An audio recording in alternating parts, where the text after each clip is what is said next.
Start कर रहे हैं केमिस्ट्री का। ये दूसरा पार्ट है, ठीक है। पहला पार्ट डला हुआ है, जो पहला पार्ट नहीं देखे हैं सबसे पहले पहला पार्ट देख लीजिए। अगर पहला पार्ट नहीं दिखेगा तो ये पार्ट बिल्कुल आपको समझ में नहीं आएगा। पहला पार्ट में इलेक्ट्रॉनिक विन्यास है, 1 से 20 तक का तत्व का इलेक्ट्रॉनिक विन्यास बनाया गया है। इलेक्ट्रॉनिक विन्यास समझ में आएगा तो ये वाला चैप्टर आपको आसानी से समझ में आ जाएगा, ठीक है।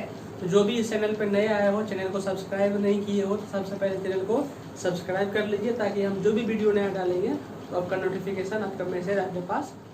देखिए इसमें क्या है, अभी आज हम आप लोग को समझाए बताएंगे धातु, अधातु, उपधातु कैसे होता है। कोई भी तत्व धातु कैसे बन जाता है, कोई भी तत्व धातु कैसे रहता है, कोई भी तत्व उपधातु कैसे हो जाता है, ठीक है। इसके ऊपर आज हम लोग चर्चा करेंगे। तो पहले एक बात समझिएगा, दुनिया में जितना भी चीज है सब दुनिया का टोटल चीज सब पदार्थ है। क्या है? मेटेरियल। जो भी चीज आप देखते हो ना दुनिया में, सारा का सारा क्या है? पदार्थ है। जिसको भी आप देख रहे हो, हमको देख रहे हो, हम भी एक पदार्थ है। बोर्ड दिख रहा है, वो भी एक पदार्थ है। स्केल दिख रहा है, ये भी एक पदार्थ है। आपका अपना आंख दिख रहा है, नहीं दिख रहा है तो वो भी एक पदार्थ है। तो पदार्थ कितने प्रकार के हो? दुनिया में जितना भी चीज है सब क्या है? पदार्थ है। पदार्थ 2 प्रकार के होते हैं, एक शुद्ध पदार्थ, एक अशुद्ध पदार्थ। शुद्ध पदार्थ मतलब जिसमें कोई मिलावट नहीं हो, उसे शुद्ध पदार्थ कहते हैं। शुद्ध घी, शुद्ध आटा, मतलब उसमें कोई मिलावट नहीं है, इसलिए शुद्ध है। अशुद्ध मतलब उसमें मिलावट है, उसमें मिश्रण है। उसमें क्या है? मिश्रण है। अशुद्ध को हम लोग कहते हैं मिश्रण। जो शुद्ध पदार्थ है वो भी 2 प्रकार के होते हैं, एक तत्व, एक यौगिक, ठीक है। मिश्रण जो होते हैं वो भी आपको 2 प्रकार के होते हैं, एक समांगी, एक विषमांगी। जो तत्व होते हैं वो भी मेन रूप से 2 प्रकार के होते हैं, लेकिन कहीं कहीं छोटे क्लास का जो बुक होगा उसमें 3 प्रकार मिलेगा, लेकिन मेन रूप से 2 ही प्रकार का होता है। एक होता है धातु, एक होता है अधातु। तीसरा कभी कभी मिल जाता है जो कि आपका होता है उपधातु, ठीक है। यौगिक भी 2 प्रकार के होते हैं, एक कार्बनिक यौगिक, एक अकार्बनिक यौगिक। अब देखिए इतना चीज आपको क्यों बताएं, अभी जो आप लोग ये देखिए लिखा हुआ है हाइड्रोजन, लिथियम, बेरिलियम, बोरॉन, ये सब जो लिखा हुआ है ये एक तत्व है। जितना भी है वो तत्व है, और इसी के अंदर हम लोग पढ़ेंगे धातु, धातु, उपधातु, माने कौन सा तत्व धातु है, कौन सा धातु है, कौन सा उपधातु है। तो इसी को समझने के लिए आपको ये चीज दिखाए हैं। दुनिया में जितना भी सब क्या है? पदार्थ, पदार्थ में शुद्ध पदार्थ, शुद्ध पदार्थ 2 प्रकार का तत्व, और यौगिक तत्व भी 3 प्रकार का, धातु, धातु और उपधातु। तो कुल मिला के आपको पढ़ना यही है, तत्व, ठीक है। अब देखिए क्या, देखिए तत्व के अंदर 3 प्रकार का गुण पाया जाता है, ठीक है। एक इलेक्ट्रॉन त्याग करने का, मैंने इलेक्ट्रॉन त्याग कर दिया, नहीं चाहिए। एक इलेक्ट्रॉन ग्रहण करने का, इलेक्ट्रॉन चाहिए। मैंने एक त्याग करने का, एक ग्रहण करने का। एक गुण जो होता है वो त्याग करने का भी और गुण मतलब ग्रहण करने का भी, दोनों प्रकार का। एक के अंदर सिर्फ त्याग करने का गुण होगा, एक के अंदर सिर्फ ग्रहण करने का गुण होगा। एक के अंदर त्याग भी कर सकता है, ग्रहण भी कर सकता है। इस तरह का 3 गुण होता है। पहले क्या बोले? त्याग करने का, ठीक है। फिर क्या बोले? ग्रहण करने का। फिर क्या? दोनों गुण। जिसमें त्याग करने का गुण होता है उसको बोलते हैं धातु। समझिएगा इस पॉइंट को। जो इलेक्ट्रॉन का त्याग कर देता है उसको क्या बोलते हैं? धातु। जो इलेक्ट्रॉन ग्रहण करते हैं उसको बोलते हैं अधातु। जो ग्रहण करते हैं उसको क्या बोलते हैं? अधातु। जो त्याग भी कर सकता है, ग्रहण भी कर सकता है, दोनों गुण रखेगा, बोध गुण रखेगा, बोध क्वालिटी रखेगा, तो उसको हम लोग कहते हैं उपधातु। क्या कहते हैं? उपधातु। अभी आपको ये बढ़िया से समझ में आ जाएगा, अभी समझिएगा। ये स्टेप इस तरफ जो लिखा है ना, ये कक्षा लिखा हुआ है। कक्षा की संख्या कितने होते हैं? पिछले वीडियो में बताया 7। पहले में कितना? 2, दूसरा में 8, तीसरा में 8, चौथा में 18, पंचमा में 18, छठा में 32, सतवां में 32। जब टोटल सबको ऐड कीजिएगा तो ये आपका आ जाएगा 132, 132, सॉरी 118। अभी तक 118 तत्व का खोज हो चुका है। अब एक पॉइंट समझिएगा जो वेरी वेरी इंपॉर्टेंट पॉइंट है, उसी पॉइंट के हिसाब से हम लोग का सॉल्व अभी क्लियर हो जाएगा। कोई भी तत्व अपना अंतिम कक्षा का पूरा इलेक्ट्रॉन फुल रखना चाहता है। नहीं समझ में आया होगा? कोई बात नहीं, हम एक बार और बोलते हैं। कोई भी तत्व अपने अंतिम कक्षा को पूरा करना चाहता है, चाहे वो किसी से इलेक्ट्रॉन दे के पूरा करे या किसी से इलेक्ट्रॉन लेके पूरा करे। नहीं समझ में आया होगा? अभी आपको समझ में आएगा, समझिए। जैसे हम 11 नंबर का बनाते हैं, 11 नंबर में आपका आता है सोडियम। सोडियम का जब इलेक्ट्रॉनिक विन्यास आप पीछे बनाए होंगे सीखे, पहला देखिए, जब तक आप पहला वीडियो नहीं देखिएगा तब तक आपको ये वाला वीडियो समझ में नहीं आएगा। तो पहला वीडियो बहुत जरूरी है देखना। तो 11 नंबर में सोडियम है। सोडियम का जब हम इलेक्ट्रॉनिक विन्यास बनाते हैं तो पहला कक्षा में कितना इलेक्ट्रॉन देखिए 2, दूसरा कक्षा में कितना इलेक्ट्रॉन 8, और देखिए इसको है इसके पास कितना 11, 2 और 8 आ चुका है, और कितना चाहिए 1। ठीक है, ये पहला कक्षा, ये दूसरा कक्षा, ये तीसरा कक्षा। ठीक है, अभी एक और आपको दिखाते हैं Cl, 17 में क्या है Cl क्लोरीन। इसका देखिए पहला में कितना है 2, पहला में 2, दूसरा कक्षा में 8, तीसरा में कितना आप बोलोगे 8 लिख दें, 8 लिखने कितना हो जाएगा 8 2 10 8 18, लेकिन है कितना 17, यहाँ कितना लिखे 7। अभी देखिए ये भी तीसरा कक्षा का है, ये भी तीसरा कक्षा का है। हम आपको जब पॉइंट बोले थे उसको सुनिए। कोई भी तत्व अपना अंतिम कक्षा को पूरा करना चाहता है, अंतिम कक्षा इसका यहाँ पे 1 है, इसके अंदर कितना है 7, और तीसरा जो अंतिम कक्षा है तीसरा में कितना होना चाहिए 8 होना चाहिए, लेकिन है इसके पास कितना 1, है इसके पास कितना 7। हम आपको क्या बोले पूरा करना चाहता है, चाहे किसी से लेके पूरा करे या किसी को दे के पूरा करे। अभी देखिए इसके पास है 1, इसके पास है 7, तो अब इसको 8 पुराने के लिए क्या करना, इसको चाहिए पुराना कितना 8, तो 8 पुराने के लिए क्या करना पड़ेगा 7 इससे लेना पड़ेगा। ये बोलेगा भैया हमको 7 दे दो क्योंकि हमको 8 पुराना है। ये क्लोरीन इधर से बोलेगा तुमको 7 क्यों देंगे हम, इससे अच्छा है तुम हमको 1 दे दो क्योंकि इसको भी 8 पुराना है।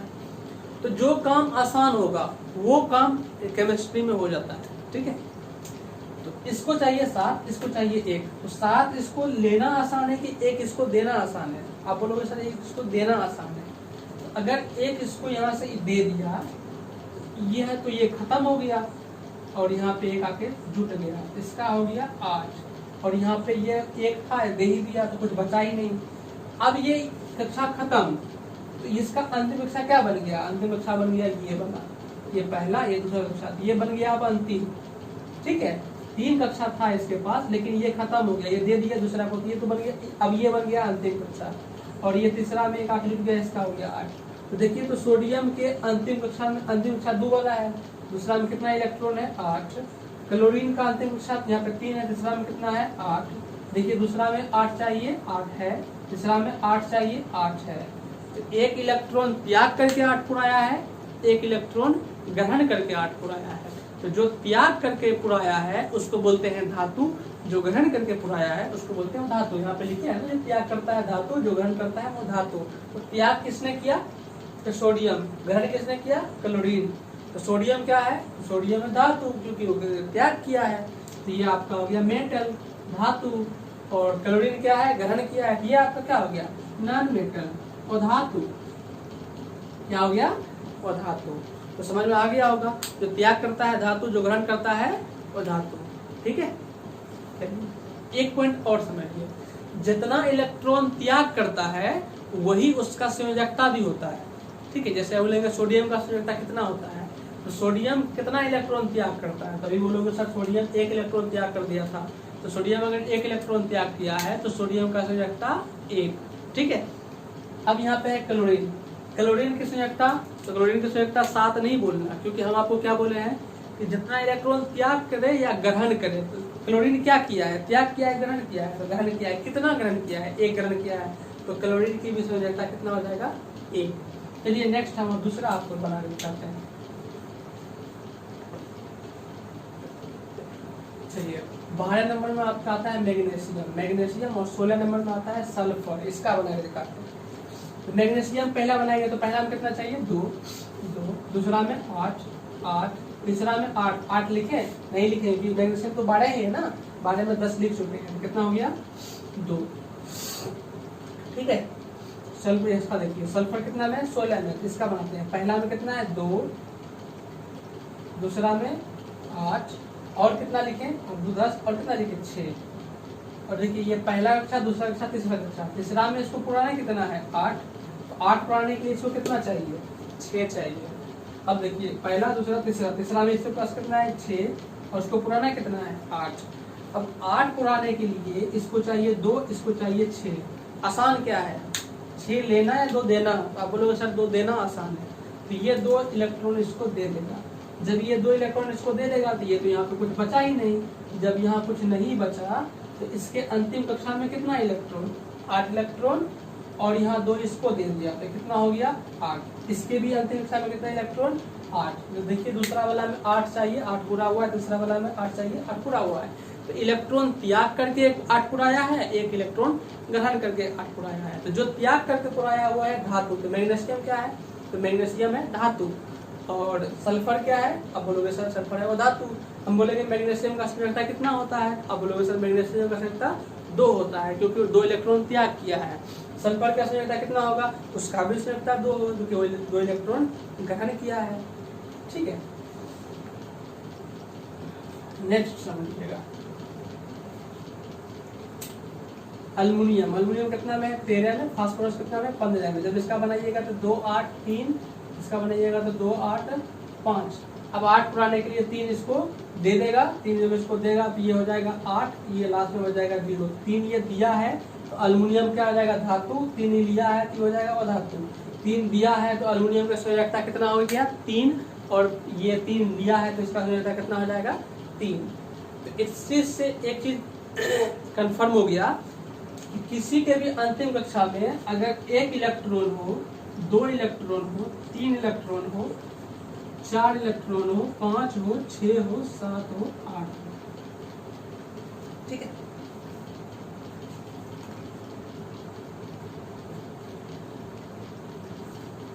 तो एक वाला क्या करता है, 7 वाले को दे देता है। तो 1 वाला दिया है, 7 वाला लिया है, तो 7 क्या हो गया और धातु,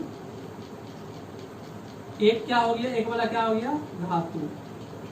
जिसके अंतिम में 2 इलेक्ट्रॉन है वो भी 6 वाला को दे देता है, तो ये भी क्या हो जाएगा धातु, और ये भी क्या हो जाएगा और धातु। जिसके लास्ट में 3 है वो भी 5 वाला को दे देता है, तो ये 3 भी क्या हो जाएगा धातु, 5 वाला भी और धातु। तो जिसके लास्ट में 4 रहेगा वो क्या करेगा, किसी को 4 देगा या किसी से 4 लेगा, दोनों बात तो उसके लिए सेम ही है। तो वहां पे वो सहसंयोजी बंधन बनाता है। सहसंयोजी बंधन का मतलब ये होता है कि जब उसको लेने का जरूरत है तब वो ले लेता है, जब उसको देने का जरूरत है तो अब वो दे देता है। मतलब कि सजिया सबका, सजिया मतलब जब तुमको जरूरत पड़ेगा तो तुम भी 4 ले लो, जब हमको जरूरत पड़ेगा तो हम भी 4 ले लेंगे, तो दोनों मिलकर काम करता है। तो इसीलिए इसको बोलते हैं उपधातु। मैंने धातु का गुण भी रहता है इसके पास और धातु का भी गुण इसके पास रहता है, इसीलिए ये वाला क्या होता है उपधातु। अब देखिए 1 वाला हो गया धातु, 2 वाला हो गया धातु, 3 वाला हो गया धातु। जिसके बाह्यतम कक्षा में 1 2 3 इलेक्ट्रॉन रहे वो इलेक्ट्रॉन त्याग कर देता है, इसीलिए वो क्या होता है धातु। जिसके बाह्यतम कक्षा में 5 6 7 इलेक्ट्रॉन रहे वो इलेक्ट्रॉन को ग्रहण करते हैं, इसीलिए वो क्या हो जाते हैं वो धातु। जिसके लास्ट में 4 होता है तो वो त्याग भी कर सकता है ग्रहण भी कर सकता है, इसीलिए वो क्या है उपधातु। अब एक चीज बच गया है, कितना 8। जैसे अभी इसका एक बना कर आपको दिखाते हैं तो आपको ज्यादा समझ में आएगा। जैसे हम 18 नंबर का बनाते हैं, 18 नंबर में होता है आर्गन, इसका जब बनाइएगा तो 2 8 8, ठीक है। अब देखिए तो पहला दूसरा तीसरा, तीसरा में कितना है 8, पुराना कितना है 8। तो इसको ना किसी से लेने का जरूरत है ना किसी को देने का जरूरत है। तो जो तत्व को ना किसी से लेने का जरूरत हो ना किसी से देने का जरूरत हो तो वैसे तत्व को कहते हैं अक्रिय गैस। आर्गन कौन सा गैस है, अक्रिय गैस, इसको इनर्ट गैस या नोबेल गैस भी कहते हैं, ठीक है। एक क्वेश्चन और यहाँ पे एक क्वेश्चन यहाँ पे और बनता है, उसको थोड़ा सा देखिएगा। क्वेश्चन क्या बनता है कि 1 वाला 7 को देता है, 7 वाला 1 को क्यों नहीं दे सकता, तो 7 वाला 1 को इसलिए नहीं दे सकता है, देखिए इलेक्ट्रॉन को ट्रांसफर होने में ऊर्जा की आवश्यकता होती है, ठीक है। अगर 7 इलेक्ट्रॉन यहाँ से ट्रांसफर होगा तो ऊर्जा की आवश्यकता बहुत ही ज्यादा होगा, जो कि संभव नहीं है, इसलिए 7 इलेक्ट्रॉन इधर ट्रांसफर नहीं हो सकता। लेकिन 1 इलेक्ट्रॉन ट्रांसफर होने में ऊर्जा की कम आवश्यकता होती है, इसलिए 1 इलेक्ट्रॉन ट्रांसफर हो सकता है। तो 7 में ऊर्जा की ज्यादा आवश्यकता होता है, इसीलिए ये ट्रांसफर नहीं होता है, 1 आसानी से हो जाता है। तो समझ में आ गया होगा। तो आज की क्लास में हम लोग क्या क्या सीखे हैं, धातु कौन होगा और धातु कौन होगा, उपधातु कौन होगा और उसकी संयोजकता कितनी होगी, ठीक है। तो अभी हम आपको एक बुक मतलब सजेस्ट करते हैं, लैंग्वेज केमिस्ट्री का एक बुक आता है, पहले वो बुक आप खरीद लीजिएगा। बुक खरीद लीजिएगा तो आपको पढ़ने में ज़्यादा आसानी होगा, ठीक है।